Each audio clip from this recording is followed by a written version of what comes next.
Hi guys, so here I've already applied a Golden's Crackle paste to the bottom half of the canvas, and I let it dry for 3 days and then I painted it.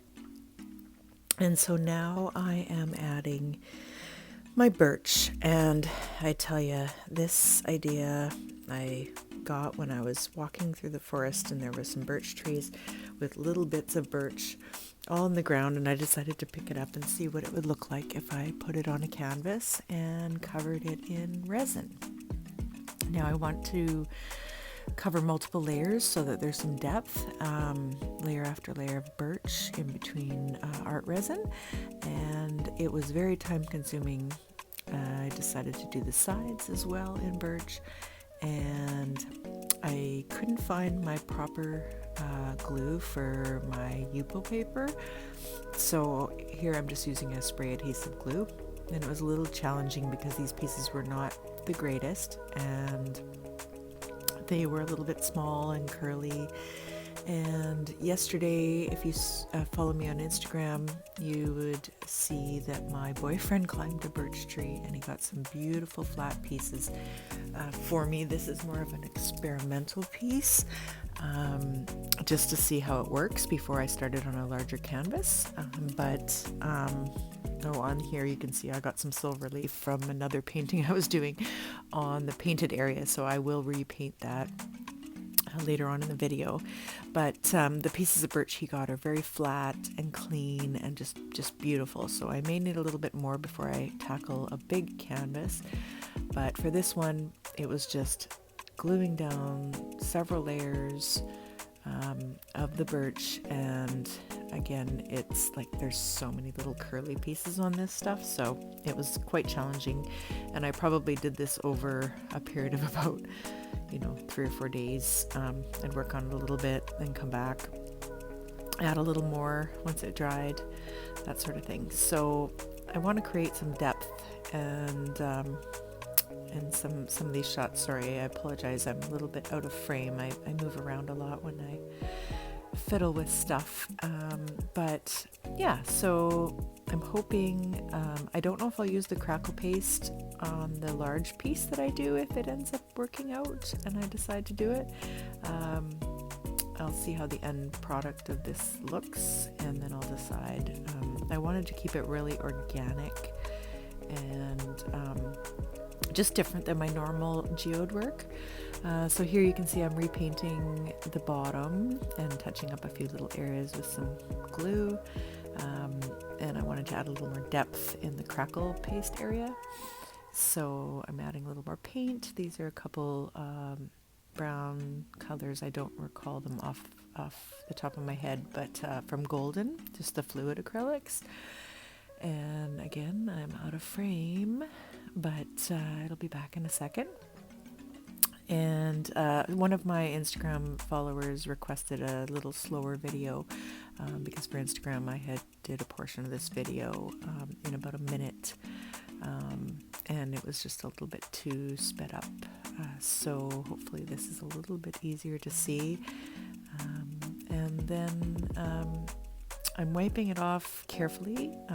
You can mix the paint right in with the Crackle paste, but I let mine dry for 3 days. I'd never used it before, and then I painted it afterwards.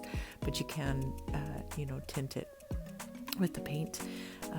Here I'm adding a little more black just in the lines and the cracks, just to get some little bit of depth, and then gently wiping it off. If you wipe it off and you're too hard on it and you painted it after it was dried, it takes about 3 days to dry, it can break and you can expose some of the white underneath, so you have to be really careful with the paper towel. And I'm just sort of slowly adding a few layers here to get it all coated.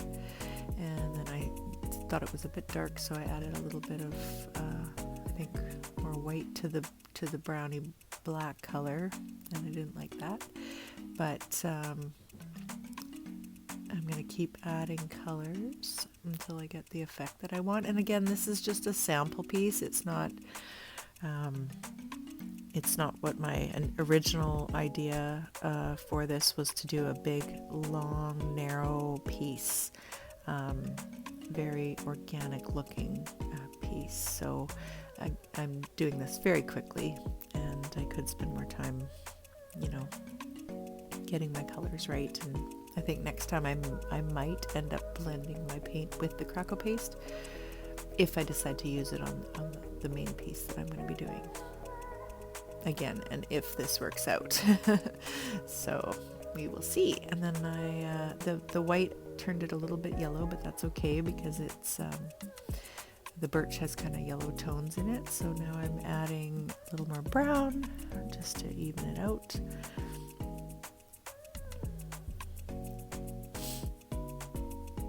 And I really like, you'll see later on, I like how the Crackle paste looks once you've resined it. And the birch, okay,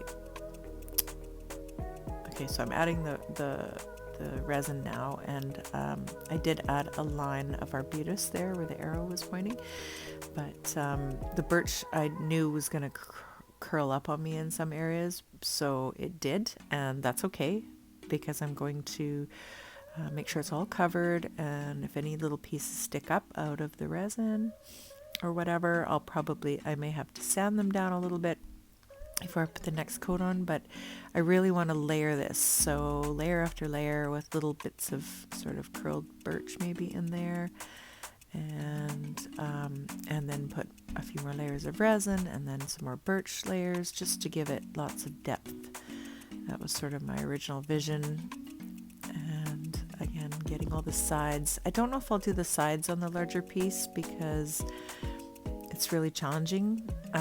I might, because I have some really nice sheets of birch, which I'll show you at the end, which will make a huge difference in placing the pieces down. But I like how the piece towards the top of the painting, that the birch was really, you know, a darker color, so it's kind of cool because it matches sort of the Crackle paste area a little bit. So now I'm giving it a quick torch to break any air bubbles, and of course some little corners are curling up a little bit already. Sorry for the headshot.